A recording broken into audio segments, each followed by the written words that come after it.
Livro Escutemos os Mortos. De Gabriel Delany G. Bournickel, 1923. Continuação do capítulo 12. Impostores ou crédulos. Ao reler todos os relatórios redigidos durante essas sessões interessantes, fomos chacoalhados por essa declaração do Sr. Wilhelm, o outro doutor é Chambert e não Ambert, ele ainda deve estar vivo. O Sr. Wilhelm indicou até o endereço provável. Isso nos sugeriu a ideia de escrever a ele. Nós estimamos que um médico, sendo, por definição, um cientista, não poderia ter senão interesse em estudar um caso dessa natureza, em analisá-lo, dissecá-lo, submetê-lo ao crivo de uma crítica rigorosa, seja para constatar nele o valor probatório, seja, ao contrário, para demonstrar nele o erro e fornecer, dessa manifestação, uma explicação de acordo com seu próprio ponto de vista. Foi, então, de boa fé e com a maior cortesia que nós escrevemos a ele, apontando a origem mediúnica de nossa informação. Nós lhe perguntamos se ele seria o antigo amigo do Sr. Brega. Pensávamos receber uma resposta no mesmo tom que utilizamos, e que geralmente se considera o único tom usado entre pessoas de boa educação. Parece que nos enganamos. Eis a resposta que recebemos. Senhor. Sobre o túmulo de Shakespeare se lê o seguinte epitáfio: Blessed beet paris tes stones. Andicus beet moves my bones, bendito seja aquele que respeita essas pedras. E maldito seja aquele que toca meus ossos. Paz aos mortos, paz às cinzas de meu velho amigo Brega. Seu registro civil corresponde à descrição que me foi feita. A meu ver, ele emana do aqui embaixo e não de lá de cima. Quanto ao ocultismo, há dois tipos de adeptos, os impostores e os crédulos. Eu não preciso de outra prova além da declaração feita, no momento da morte, por Holmes. O honorável contraditor confunde com Home, o mais célebre dos médiuns. Eu afirmo jamais ter estado em comunicação com os mortos, mas me servi desse meio para agir a meu bel prazer sobre a imaginação das mulheres. Esse mesmo Holmes, convidado por Napoleão III e sua mulher a uma sessão de ocultismo em Biarritz, foi surpreendido em flagrante delito ao acariciar com o pé o rosto da imperatriz, cujas mãos, entretanto, estavam em contato com as do médium. Após essa façanha, ele foi expulso do palácio. Flammarion, em uma recente obra de tom científico, cita alguns fatos de telepatia muito impressionantes a uma análise superficial. Ele esquece de relacionar os milhares de fatos cotidianos denunciados por nossa imaginação e que não acontecem. Ainda mais recentemente, um comitê de professores trouxe à tona a fraude de uma médium que se tornou no mundo dos impostores uma bela celebridade. Por todas essas razões e outras ainda muito pessoais, não posso compartilhar de vossa fé nessa matéria. Desculpe-me, senhor, eu falharia na consideração que lhe devo e que lhe exprimo se mascarasse meu pensamento. Dr. Chambert. Assim, pois, a uma simples solicitação de informações, esse homem cortês responde com uma brutal declaração de guerra. Os senhores estão na rua e pedem orientação sobre o caminho a um transeunte. Ele lhe dá um direto na mandíbula. É um belo trabalho e o cavalheiro Carpentier ou o rei do nocaute crê que não fariam melhor. Não pensem mais em defender suas ideias, os senhores já têm muito a fazer defendendo a pele. Calem-se. Cuidado. Cuidado sobretudo com argumentos à moda de Lloyd George. É assim que alguns compreendem hoje a discussão livre, o desenvolvimento e a evolução do pensamento puramente especulativo. Então, o túmulo de Shakespeare traz a inscrição em questão.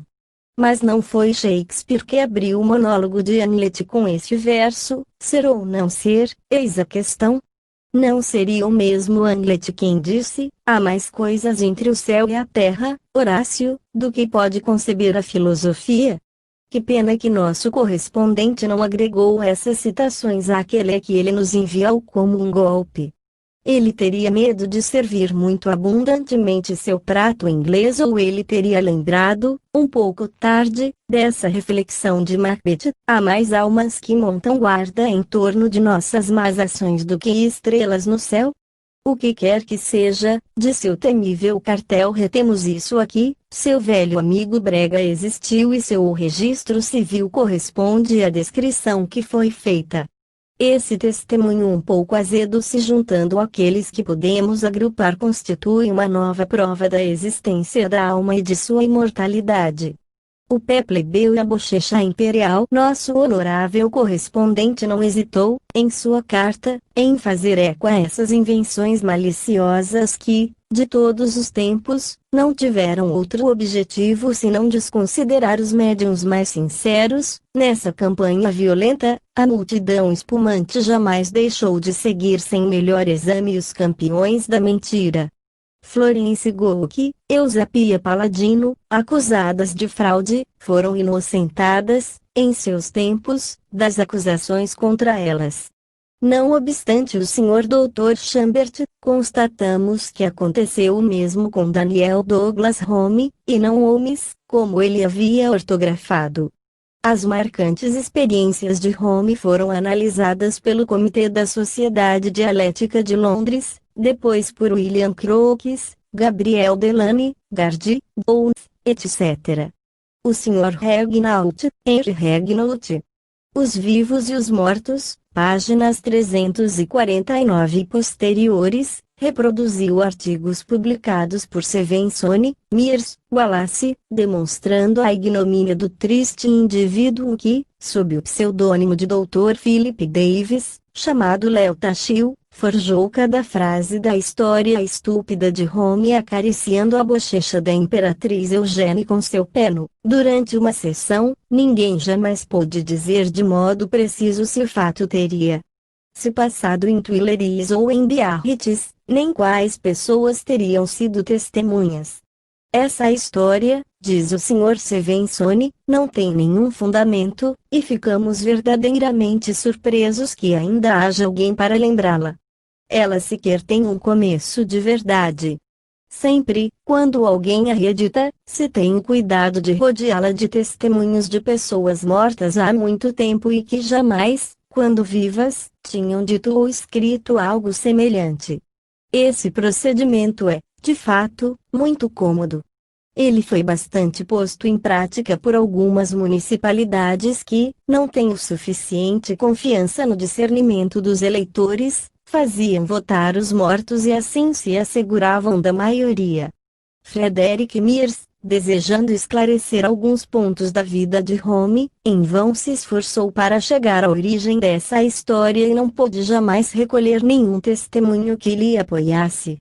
A única coisa que ele descobriu foi uma carta da imperatriz datada de 1863, na qual ela agradecia amavelmente a Home por enviar para ela seu livro Incidentes da Minha Vida. Ora, tendo acontecido a famosa sessão fraudulenta, de acordo com o Sr. Dixon, em 1857, como admitir que ao fim de 6 anos a imperatriz tivesse esquecido totalmente o incidente, essas familiaridades andantes, tão injuriosas para ela? De seu lado, Russell Wallace energicamente defendeu Home, que tinha entre seus amigos eminentes personalidades científicas. Durante 20 anos, diz ele, Home foi exposto ao exame amargo e à suspeita jamais abrandada de inúmeros investigadores. Entretanto, nenhuma prova de trapaça jamais foi dada e nenhum fragmento de maquinaria ou de aparelhos jamais foi descoberto. Além disso, as manifestações são tão espantosas que, se fossem fraudes, elas não poderiam ser realizadas senão por engenhos de natureza da mais complicada, da mais variada e da mais volumosa, e exigiria assistência de muitos apoios e cúmplices.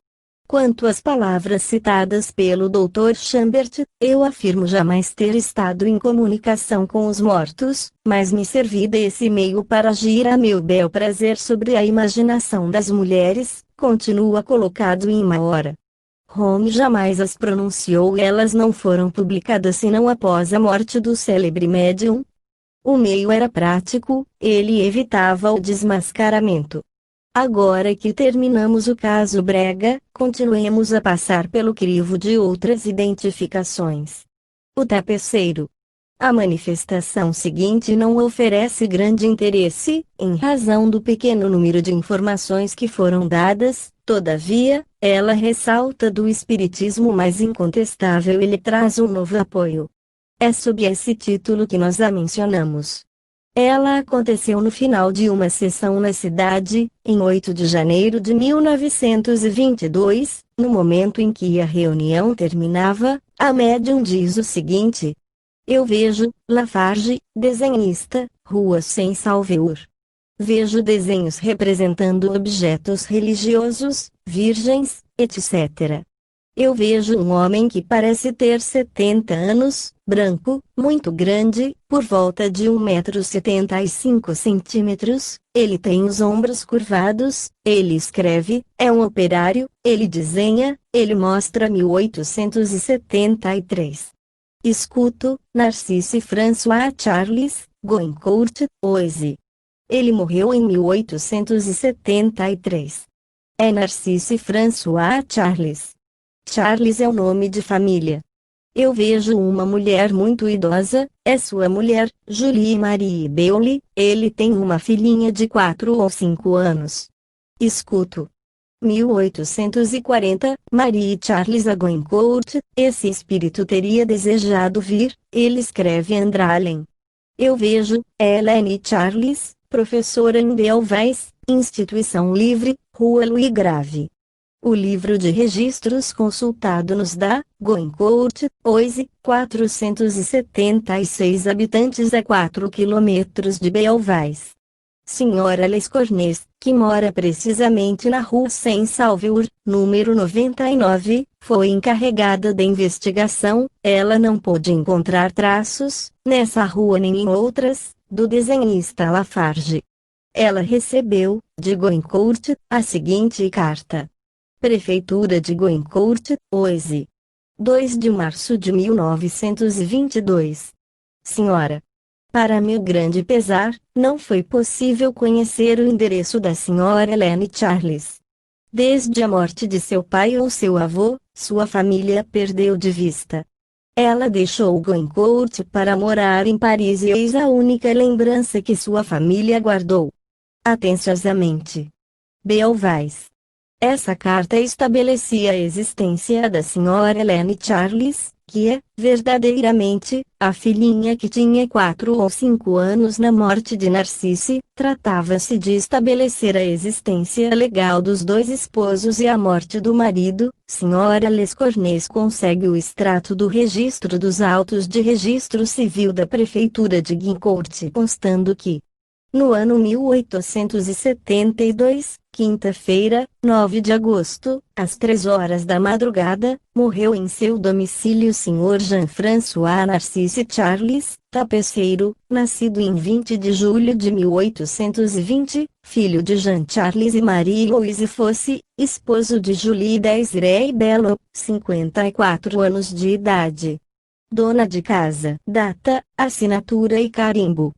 Em resumo, um homem de nome indicado pela médium que acrescentou 2 primeiros nomes morreu em Goencourt, Oise, em 1872 e não 1873, erro de data, ele era casado com Julie Desiree Bello, a médium tinha dito Julie Marie Beauly, a médium indicou, além disso, uma moça Helene Charles cuja existência foi confirmada. Se tivéssemos invocado Narcisse em incorporação, não há dúvida de que ele nos daria informações mais completas. Uma zeladora que não gosta de voz alta. Sessão de 23 de abril de 1922, Montmorency. A médium apresenta contrações nitidamente visíveis nos músculos do pescoço, o lado direito está completamente deformado. O Dr. Viguier, convidado a verificar o estado dela, faz as seguintes constatações. No começo da incorporação, 120 pulsações. Durante a contração, 114 pulsações. No final da incorporação, 96 pulsações. Pulso normal. Perguntamos, então, à entidade que se manifesta, eis as declarações tomadas pela senhorita Jeanne Laplace, em taquigrafia, e resumos. De beber. Marie, minha filha, 38 anos, eu me chamo Leone Parlange. Diga-nos o seu nome de solteira. De que isso lhe serviria? Ninguém me pede isso. Nesse momento, o Sr. Bourniquel mostra que o ventre da médium tomou um volume desproporcional, inchou enormemente, como uma hidropisia. O Sr. Bourniquel diz que vai fazer uma punção para desinchar e com seu dedo apoiado sobre o ventre do sujeito, ele obtém o efeito desejado. A entidade declara que ela tinha problemas no ventre, ela pede um pároco. A que igreja se deve ir? Avenida Victor Hugo, Honoré de Lau. Escute. Mas eu lhe escuto, quando se sofre, não há necessidade de ouvir gritar em seu entorno, como os senhores fazem. Bem, eu vou falar mais suavemente, como aos doentes. Seu marido ainda vive. O que ele fazia? Eu sou viúva. Ele era zelador, na Rua da Bomba 71, no Sindicato dos Domésticos. Ele era parisiense. Em que ano a senhora morreu? Junho de 1914. Havia uns 15 anos que meu marido tinha morrido. Eu tinha 71 anos. Minha filha não era casada, ela faz chapéus, modista. Onde a senhora nasceu? Em Meuse. E ex-histórias. Por que o senhor me pergunta tudo isso? Vá à minha casa. Lá o senhor encontrará minha filha, é uma mulher séria e pia, ela se chama Marie, 38 anos. A entidade não soube dizer o nome de seu médico e se engana quanto ao nome do marido, que ela diz ser Jean. A investigação revelou que ele se chamava Etienne. Visão. Como de costume, a médium teve em seguida, em estado de vigília, a visão relativa aos eventos acima. Saindo da sessão, um dos membros do comitê, o Sr. Gatti, morando na Rua Baixal Monte 9, teve a curiosidade de verificar no local, para sua própria satisfação, os detalhes dessa visão da qual ele teve o cuidado de tomar nota. Nós colocamos entre parênteses os resultados dessa verificação, feita com o concurso da filha da defunta. A médium diz: eu vejo uma mulher de alguma idade, um pouco amarela, tez de doente, cabelos brancos, arrumados com duas faixas que passam sob o queixo, eu vejo óculos com as lentes escuras, sobre as mãos, manchas amarelas. Todas essas informações são exatas, exceto as lentes que são brancas. A senhorita Parlange me mostra um retrato de sua mãe e pude constatar que os detalhes do penteado correspondem completamente àqueles dados pela médium. A senhorita Parlange morreu aos 69 anos. Escuto, Leone Parlange, é o nome de sua filha. Tamanho médio, 1,55 m. Saias longas. Ela usa sapatos de estrela sem salto, exato. Ela tem um rosário entre os dedos, com contas grandes e pretas. Numa ponta há uma cruz de metal. Ela deve ter morrido com ele, exato em todos os detalhes. Vejo a Rua da Bomba, 71. Ela vivia nesse endereço. Ela morreu ali. Tenho a impressão de que ela era cozinheira, vejo caçarolas, em volta dela há muito cobre, tenho a impressão de que não é na casa dela, ela não era cozinheira, mas era zeladora do imóvel no qual se encontra uma filial do Cordon Bleu, curso de culinária e confeitaria. Investigação. De outro lado, o Sr. Leloup de Sainville, encarregado de fazer a investigação, nos entregou a seguinte peça. Cidade de Paris. Registro Civil. Prefeitura do 16º Distrito. Boletim de falecimento. Sobrenome, Martinsic. Nome, Mariane. Profissão, zeladora. Idade de 69 anos. Nascida em Hechecourt, Meuse. Falecida em Paris, em 26 de setembro de 1908. Filha de Henri de Marie Rosalie Oussard. Viúva de Etienne Parlange. Fornecido em Paris. carimbo da prefeitura. A esse boletim foi anexado um longo relatório do qual extraímos o que segue. Investigação sobre a incorporação da senhora Parlange, morta, Rua da Bomba 71, e cuja filha, modista, mora como zeladora, sucedendo sua mãe, no mesmo endereço. Muito bom resultado com ligeiras imprecisões apenas, em meio a um conjunto excelente. Nesse imóvel, há uma filial do Cordon Bleu curso de culinária. O marido morreu em 1893, zelador dessa casa. Ligeiro erro quanto aos nomes que foram invertidos, a mãe se chamava Maria e a filha Leone. Há também um erro na data do falecimento, a senhora Parlange morreu em 1908 e não em 1913. A filha não sabia que sua mãe tinha problemas no ventre, mas ela de fato tinha um ventre muito inchado e proeminente. Ela usava óculos para trabalhar, seu marido era parisiense. É Le Loup de Sainville. A catástrofe de Melun. Poder-se-ia crer que comunicações desse gênero não podem ser dadas senão de modo muito excepcional, por médiuns especializados, e depois de treinamento de muitos anos. A experiência nos provou que não é assim e que, por vezes, pessoas que ignoravam sua faculdade mediúnica forneceram espontaneamente, sobre desencarnados desconhecidos a todos e a elas mesmas, informações que uma identificação ulterior veio confirmar. Acontece muito frequentemente que sujeitos que não se envolvem com essas pesquisas têm revelações dessa natureza. Estamos certos de que o fato seria ainda mais frequente se os bons médiuns não fossem tão frequentemente solicitados pelas famílias, naturalmente desejosas de estar em relação com seus entes que partiram, e não empregassem todo o seu tempo nessas comunicações íntimas. Eis aqui um caso muito interessante que foi apresentado pela senhora Darget, em 7 de junho de 1922, ele nos foi assim relatado por uma das testemunhas, o capitão B. Médium, senhora Marialdi.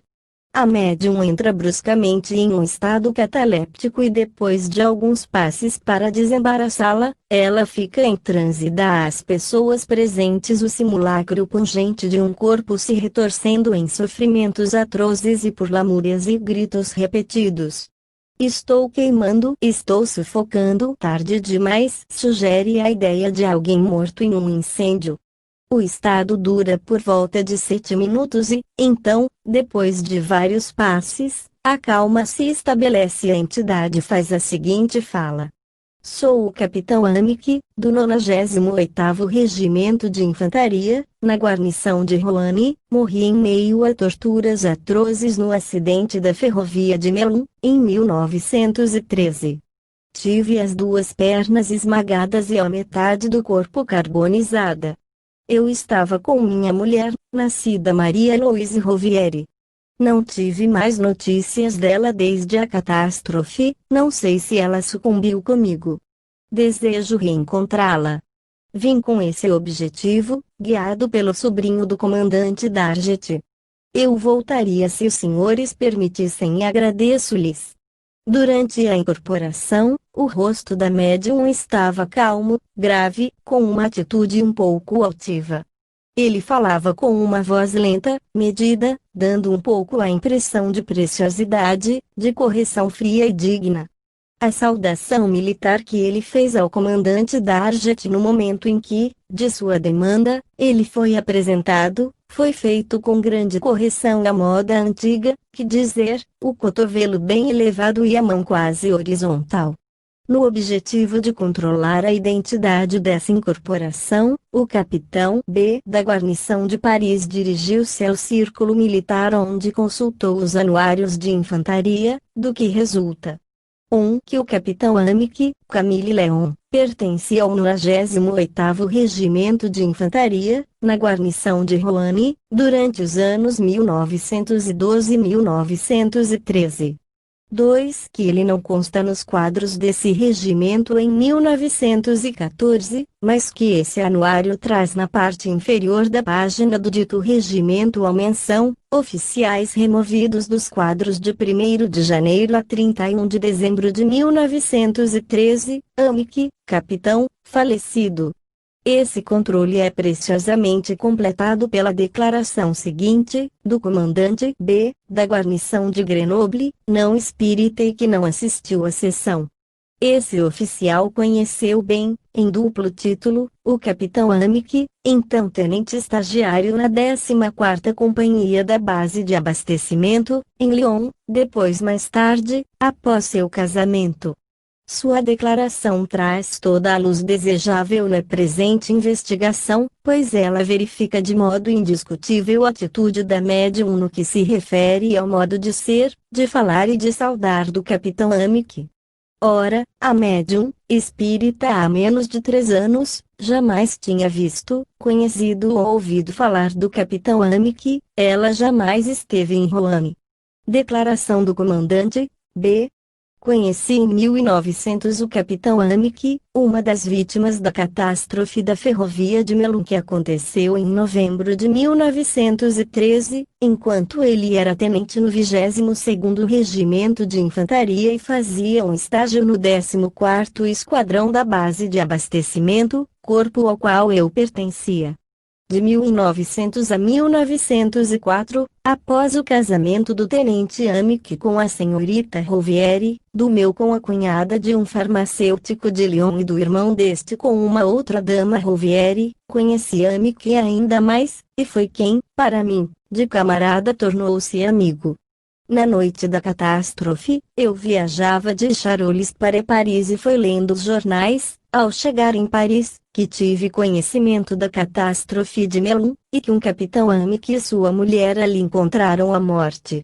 Alguns dias depois, por cartas da minha família de Lyon, eu soube que o capitão Amick, de quem os jornais tinham anunciado a morte, era o meu amigo e obtive os detalhes que seguiam o tema dessa morte da senhora Amick.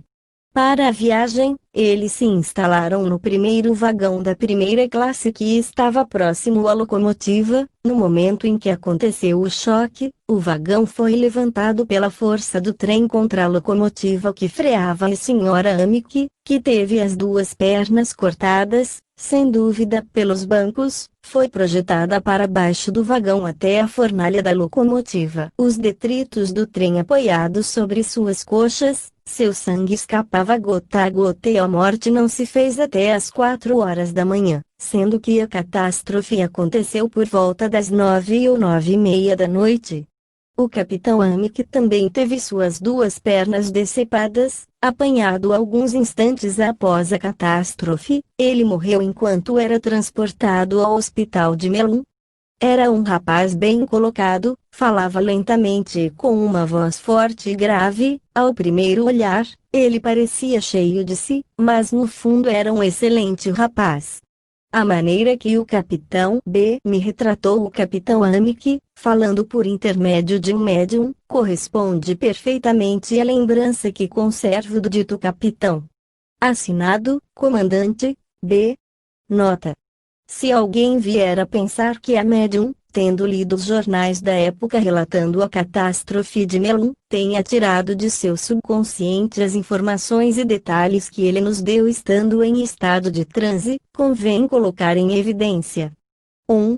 Que o comandante B, que, ele também, leu esses mesmos jornais, só teve, entretanto, a convicção de que se tratava de seu amigo Amick pela leitura das cartas de sua família, e que apenas essas cartas lhe deram a certeza, pois os jornais não mencionavam mais que o capitão e senhora Amick e eles só davam os sobrenomes, não mais que o sobrenome de família da senhora Amick.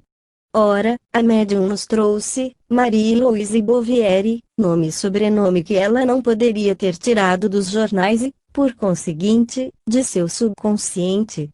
Além disso, convém colocar em relevo um segundo elemento de verificação constituído pela atitude, a saudação, a maneira de ser e de falar do capitão Amick que foram reconhecidas exatamente as mesmas pelo comandante B. Em 5 de julho, um mês depois da primeira incorporação, o capitão Amick voltou à mesma médium, Sra. Marialdi. Os assistentes ficaram muito interessados pelas palavras e atitude tocantes da entidade, que agradeceu com emoção aos investigadores pela ajuda a benfazeja que lhe havia sido dirigida, em termos selecionados e confirmando uma alta elevação de pensamento. O capitão Amick abordou diferentes temas cuja exposição não tem como ser feita aqui, considerando que ele não trazia nenhuma prova nova, aquelas, muito suficientes dadas em 7 de junho. Capitão B. Não temos a fazer, sobre esse caso interessante e tão bem observado, outros comentários senão aqueles do capitão B e do comandante B, e fazer uma homenagem à sagacidade com a qual eles observaram e analisaram esses detalhes. Chegamos agora à última manifestação e ao mesmo tempo, a mais notável, tanto em razão da multiplicidade e precisão de detalhes que foram dados quanto pela dificuldade que encontramos ao procurar verificá-los. Se, depois de acompanhar a exposição que segue, alguém persistisse em ver nessa comunicação nada mais que um jogo de faculdades criptestésicas brilhantes, isso seria de desesperar o bom senso humano. Em busca do inencontrável. 2 de abril de 1922, Montmorency. Nessa sessão, particularmente importante por seus resultados, assistiam Sr. Delany, presidente, Bournickel, Gatti, Chardon, Dr. Viguier, Maillard, Dr. Pigot, Leloup de Sainville, Grandian, de Chessin, Sras. Bournickel, Medium, Marillard, Coligno, Senhorita Jeanne Laplace, taquígrafa. Sr. Bournickel, em ligeira indisposição, não pôde tomar a direção das experiências. Sr. Gatti foi designado pelo presidente para substituí-lo. Camilo, o guia das sessões, incorpora e declara que há ali um outro espírito que seria muito interessante, que as investigações seriam difíceis, mas que isso daria maior valor aos fenômenos. A médium entra em agonia, ela parece sofrer muito, sufoca, a boca para dentro, feições de dor, grande contração dos músculos do pescoço, aspecto de pessoa velha. O senhor de Sainville faz um esboço. Sr. Gatti. Como o senhor está? Tente falar. Eu estou paralisado da garganta. Alguns passes são dados à médium. Sr. Gatti. Diga-nos seu nome. Edmond. Agora, o nome de família.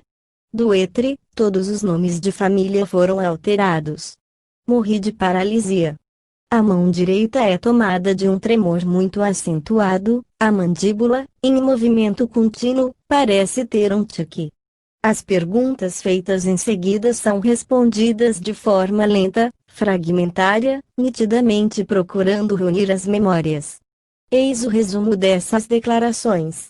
Eu me chamo Edmond Duetre, eu morri em Paris, eu tinha 80 anos. Quando morri, eu morava em Nanterre, a entidade declarou, a princípio, ter morrido em Paris, e um momento depois, em Nanterre, é esta última localidade que ele persistiu em designar como sendo o lugar de seu falecimento. Nesse momento, os traços relaxam e tomam uma expressão normal. Eu morava na Rua dos Pombais, em Nanterre, eu era casado, mas minha mulher estava morta, eu morri em 1913, eu tinha 2 filhas, Pauline e Louise, esta ficou comigo, a mais velha, Pauline, é religiosa na apresentação, Rua Denfert Rochereal, número 68. Eu era rico. Eu tinha um escritório de consultoria em advocacia ao lado do Boulevard dos Italianos, Rua Feidial, número 7. Minha mulher morreu antes de mim uns 15 anos, ela era italiana, Jeanne Joani. Você percebeu que estava morto? Sim, mas não tem muito tempo. Eu percebi que havia algo, porque quando eu fui para casa, eu via todo mundo, eu falava com eles e ninguém me respondia. Como eu estava velho, sofria de paralisia, eu sabia que meu tempo estava perto e eu era religioso, eu sabia, então, que a alma não morre.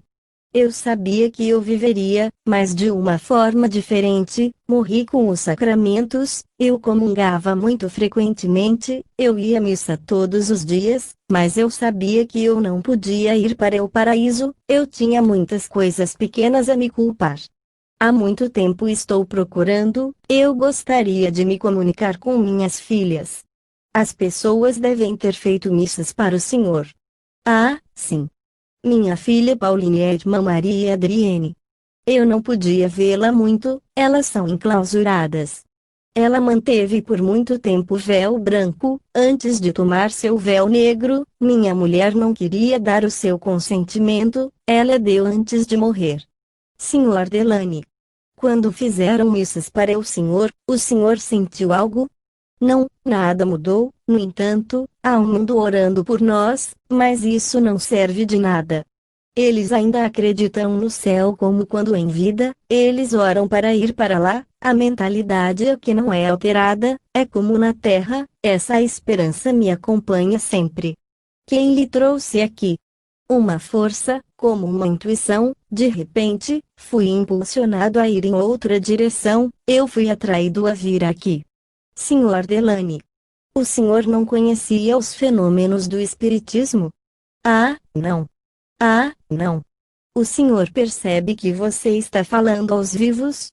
Mas os senhores estão mortos, como eu. Não, estamos na Terra. Eu pensei que eu estava falando com pessoas como eu.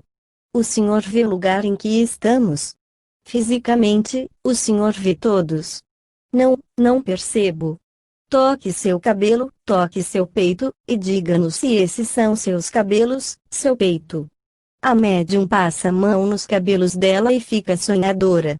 Então, ela suavemente acaricia o peito, e esse contato parece para trazer-lhe uma lembrança. Raquel. Raquel. Uma amiga. Ele conta, então, que essa pessoa, uma bela garota de Cabourg, onde ele tinha uma propriedade, tinha estado a seu serviço e que, mais tarde, ela veio morar em frente a seu escritório, na rua Fedial. O espírito acrescenta que ele tinha uma irmã casada com um redator do Universo, o Sr. Paul C., que era cego. Esse casal morava em Saint-Germain, o nome desta cidade é alterado, e ambos morreram 15 ou 18 anos antes dele. Sr. Delany. O senhor crê que suas filhas vão admitir que podemos falar com o senhor? Elas atribuirão ao diabo. Para fazer isso, é preciso dizer a elas coisas que só elas sabem. Eu tinha uma grande fortuna, Pauline teve seu dote. Louise, de Nanterre, não se casou, ela queria dar sua fortuna a uma comunidade. 8. Eu preferiria que fosse repartido entre muitas obras. Será necessário falar sobre tudo isso com Louise, o senhor tem que dizer-lhe isso, ela vai entender. Eu vivi muito tempo com minha mulher e depois nós casamos em Saint-Michel, isso é muito importante na minha vida, mas é muito delicado, é preciso ter muito cuidado. As filhas são minhas, minha mulher foi casada 2 vezes, ela era italiana, eu parisiense. Início da nota do tradutor. 8. É possível que a palavra comunidade se refira à comunidade religiosa. Como não fica especificado, opta-se por deixar em aberto. Fim da nota do tradutor. No que concerne às boas obras das quais o senhor fala, nós não temos nenhuma qualidade. Alguém logo diria, vejam, esses espíritas, eles procuram tomar o bem dos outros. Dê-nos um detalhe que faça a sua filha entender que é o senhor que falou. Fale a ela de Saint-Michel. Foi lá que nos casamos, as meninas o sabiam muito bem, elas já eram nascidas, ninguém ao nosso redor sabia, foi por volta de 1900. Visão. Vejo um homem, rosto magro, bochechas cavadas, um tique na mandíbula, corpo grande, ele deve ter morrido subitamente, parece de muita idade, cabelo branco, cabeça meio calva, um pequeno tufo de cabelos brancos logo acima do queixo. Edmond Duetre, Rua Fedial. Eu ouço, Pauline, irmã Maria Adriene. Ele deveria ter uma pronúncia ruim. Essa observação demonstra a minúcia com que a médium vê e escuta. Eu escuto, Louise, Nauterre, Rua dos Povais, Jeane Joani, vejo uma mulher ao lado dele, que parece impotente, pequena, gorda, bonita, cabelos pretos volumosos, ondulados, cacheados, ela não devia conseguir se abaixar, é sua mulher, ela parece ter uns 50 anos. Primeira investigação. Sr. Leloup de Sainville, responsável pela investigação, estabelece o relatório abaixo, na data de 22 de abril, que foi lido ao comitê na reunião do 23. Apesar da precisão do relato detalhado feito pela entidade Edmond Duetre, a investigação leva a um completo erro. 1. Atualmente não existe Rua de Polvains em Nanterre, nem outra rua semelhante. 2. Os registros de Nanterre dos anos 1911, 1912, 1913, 1914 e 1915 não contêm nenhum falecido de nome Duetre, mas apenas um Napoleão D. morto em um asilo, aos 90 anos de idade. 3. Os anuários para os anos de 1853, 1857, 1861, 1863 e 1870 não mencionam nenhum advogado residente na Rua Feidial, número 7, nem as listas de advogados no tribunal. 4. O nome de C, dado como de seu cunhado, jornalista Universo, não é mencionado em nenhuma destas datas. 5. O pároco de Nanterre nem seu vigário conhecem a senhorita Duetre. O mesmo para o convento da cidade. 6. Um advogado não registrado no tribunal viveu em 1870 no número 206, nós colocamos um número fantasia no lugar do verdadeiro, da Rua Feidial, chamava-se Duetre. 7. Na Rua Denfert Rocherial existe um estabelecimento religioso da visitação, não da apresentação. Diante desses resultados negativos, conclui-se por uma invenção forjada por um desencarnado romanesco. Sessão de 23 de abril. Sr. Delany apresenta ao guia Camilo os resultados da investigação. Camilo responde: esse espírito não morreu em Nanterre, a casa ainda existe. As investigações foram feitas, a Rua dos Polvains não existe. A rua existia, antigamente Rua dos Polvains. O senhor afirma? Sim, eu afirmo. Sua filha ainda vive, essas pessoas pagam impostos. Tudo isso é verdade. O espírito está ali, ele insiste, ele diz ter duas filhas, Louise e Pauline.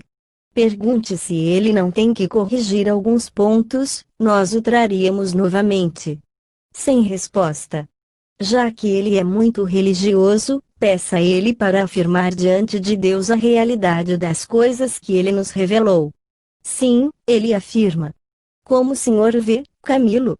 Ele parece estar em seu estado normal, esse espírito, em vida, não sofria de uma doença mental. Ele me parece muito sincero.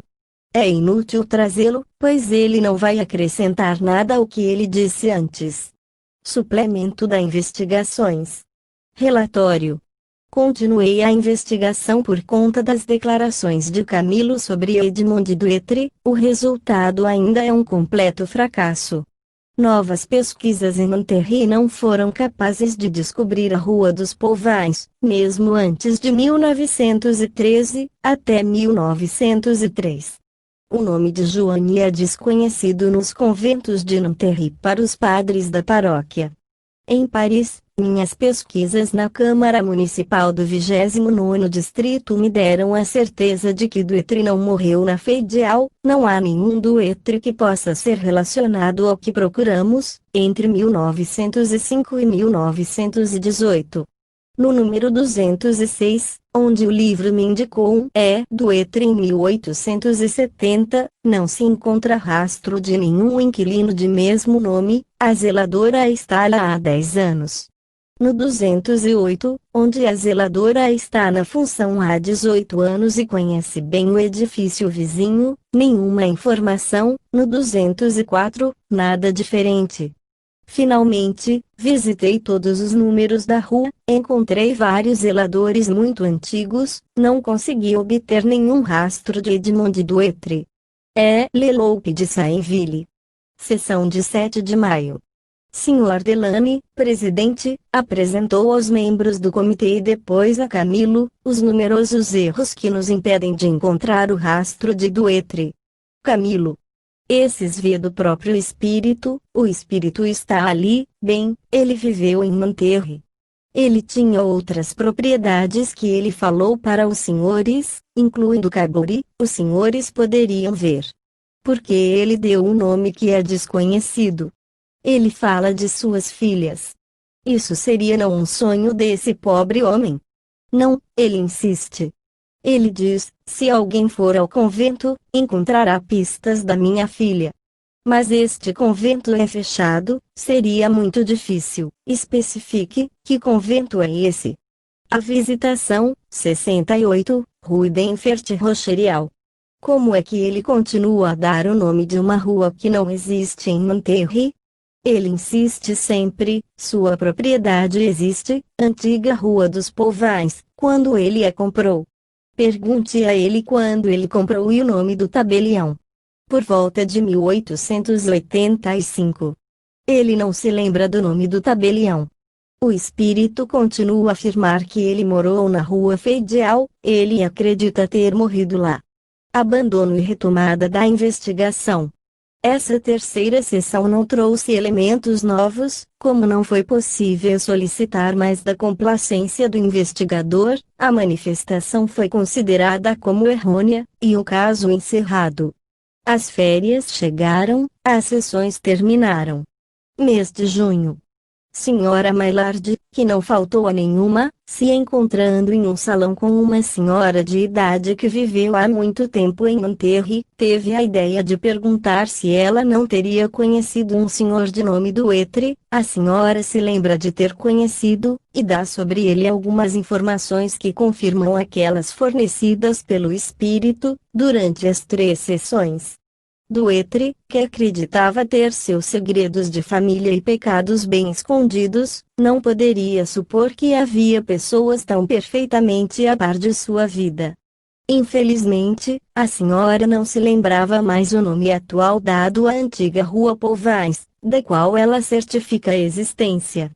Esse encontro fortuito e feliz nos engajou a retomar nossas pesquisas. Na ausência do Sr. Leloup, que saiu de férias, o Sr. Gatt foi encarregado da nova informação. Ela lhe poupava algumas surpresas e tribulações as quais ele observa no seguinte relatório. Domingo, 8 de outubro de 1922. Primeira viagem para Nanterre. Estando fechada a prefeitura, perguntei a vários comerciantes se poderiam direcionar-me à Rua dos Pouvins e se eles se lembram de uma família Duetre tendo vivido ali. Por todos os lados, tive resposta negativa. O pároco não tem nenhuma lembrança nem da Rua dos Pouvins nem dos Duetre. Encontro várias pessoas de idade que me dizem morar em Nanterre há muito tempo e que não sabem de nada. 19 de outubro. Segunda viagem a Nanterre. No tabelião, o subtabelião foi consultar os arquivos. Depois de algumas pesquisas, ele encontra um ato notarial em nome de Sr. Jules Edmond Duetre, morando em Nanterre, Rua dos Pouvins, datado de 1892, o qual menciona a senhora Duetre, nascida com o sobrenome Giovanni. Lembremos que alteramos todos os nomes de família. Meu interlocutor não pôde me dar nenhuma informação sobre a Rua dos Pouvins, a qual ele ignora. Na prefeitura onde me dirijo, no escritório de registro civil, são consultados os registros de falecimento de 1900 até 1916, sem encontrar vestígios do nome de Duetre. Nesse caso, devemos agradecer os municípios que facilitam nossa tarefa muitas vezes ingrata e expressar-lhes o reconhecimento de todos os pesquisadores boa-fé. Pergunto se a Rua dos Polvains é conhecida. As pesquisas parecem vãs, quando um antigo funcionário disse lembrar-se que a Rua dos Polvains existia em Monterrey, que é hoje chamada Rua Chanzy. Ele também lembra de uma jovem do Etri que viveu nesta rua no número. Eu vou à Rua Chanzy. A propriedade atende às indicações dadas pela entidade. O atual inquilino nunca conheceu a senhora do Etri, mas ele sabe que essa propriedade foi vendida após o armistício para o proprietário atual, que vive em uma pequena cidade no sudoeste. Em uma carta escrita a ele pelo Sr. Bournickel, este senhor respondeu em 20 de outubro e dá como provável endereço da senhorita do Etri o número 23 do Boulevard da República, Saint-Germain. Lembremos que nós mudamos o nome da cidade. 23 de outubro. Primeira viagem para Saint-Germain. No número 23 do Boulevard da República, a senhorita do Etri é desconhecida. Procuramos no anuário da cidade e encontramos uma jovem senhora de Duetri no 27 do mesmo boulevard. Eu vou lá. Esta senhora está ausente durante o dia. Obtenho dos zeladores que o Sr. Edmond Duetri morreu no edifício em 1906, outro erro. Veremos mais adiante que a morte data de 1908. Então, difícil saber a verdade, e a senhorita Louise é sua filha, que viveu em Monterrey, onde ela possuía uma casa de campo, que seu pai era muito rico, que também era o proprietário de casas de campo em Cabourg. Dizem-me também que a senhorita Louise tem uma irmã religiosa no convento da Visitação, Rue d'Enfer-Rochereau, em Paris. Na religião é a irmã Adrienne. Os zeladores conheceram o senhor do Etri. Eles nunca viram a senhora do Etri, mas eles sabem que ela era de origem italiana. Todas essas informações são dadas a mim sem que eu as tenha provocado. Eu peço a esses homens para anunciarem minha visita à senhorita do Etri para o próximo sábado. Em seguida, vou ao cemitério. Nos registros, encontro traços do falecimento do Sr. Edmond Duetri, em 4 de julho de 1908. A partir das indicações dadas pelo funcionário, vou à sepultura, uma lápide negligenciada e coberta de limo sobre a qual se lê a simples inscrição: Giovanni Duetri, sem data, sem outra indicação. Sábado, 28 de outubro. Segunda viagem a Saint-Germain. A senhorita Duetri se recusa categoricamente a receber-me, sob o pretexto de que ela não me conhece. Ela não quer ouvir nada. Recebido em sua porta, ela disse não conhecer os negócios de sua família e me encaminha seu advogado para todas as informações, onde não julgo útil me dirigir. 10 de novembro. Terceira viagem a Saint-Germain. Eu vou ao escritório de registro civil onde o boletim de falecimento anexado me é entregue, onde obtenho que a senhora Duetri, nascida Jeanne Giovanni, morreu em Monterrey, em 10 de novembro de 1896. Rua dos Polvains.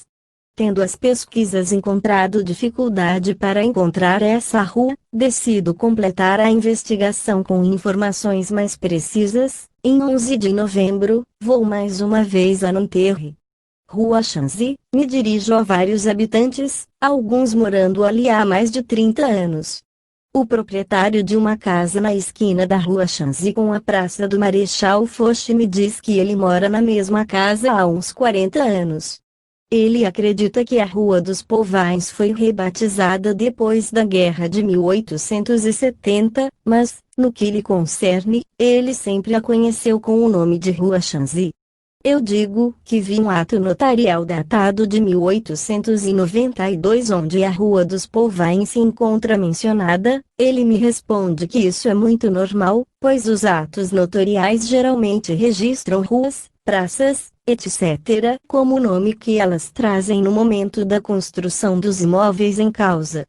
Muitas pessoas no bairro conheceram o senhor e a senhora Duetri, e as informações que me dão quanto aos aspectos físico e moral corroboram perfeitamente com os detalhes dados pela entidade. Um comerciante da rua Shanzi, vizinho de muro do Sr. Duetre, conheceu este último. Entre outros detalhes, ele se lembra do tique nervoso da mandíbula que o afetava, e diz que o Sr. Duetre morreu de paralisia. Todas as informações dadas pela médium. Eu devo acrescentar que, nas minhas pesquisas, para encontrar a Rua dos Povais, eu me dirigi à gendarmaria sentada a uma distância de uns 10 metros da atual Rua Shanzi, e que não encontrei ali nem informações, nem diretivas. Essa é a gota d'água. Paris, 12 de novembro de 1922. Gatti. Rua Bachalmont, 9. A esse relatório é acrescentado o boletim de falecimento seguinte. Prefeitura de um auto de falecimento dirigido à Prefeitura em 4 de julho de 1908, aparece que Sr. Jules Edmond D. advogado, nascido em Paris, segundo distrito, em 15 de agosto de 1824, viúvo de Jeanne, residindo em 27. Boulevard da República, faleceu em 4 de julho de 1908. A. 10 de novembro de 1922. Carimbo, assinatura. Observações. É realmente útil enfatizar o caráter verídico e claramente espírita dessa manifestação extraordinária.